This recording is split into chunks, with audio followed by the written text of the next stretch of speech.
Hazrat Aisha radiyallahu anha reports that the Prophet sallallahu alaihi wasallam would observe i'tikaf during the last 10 days of Ramadan.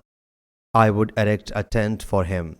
He sallallahu alaihi wasallam, after performing the morning prayer, would enter it. So Hazrat Hafsa radiyallahu anha sought the permission of Hazrat Aisha radiyallahu anha to erect the tent. She granted the permission, so she erected the tent. When Hazrat Zainab bint Jaysh saw it, she also erected the tent.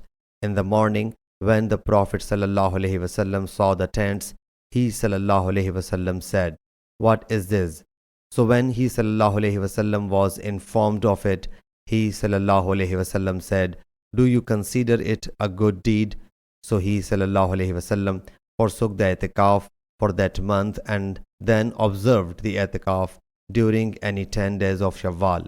Sahih Bukhari, Hadith number 2033.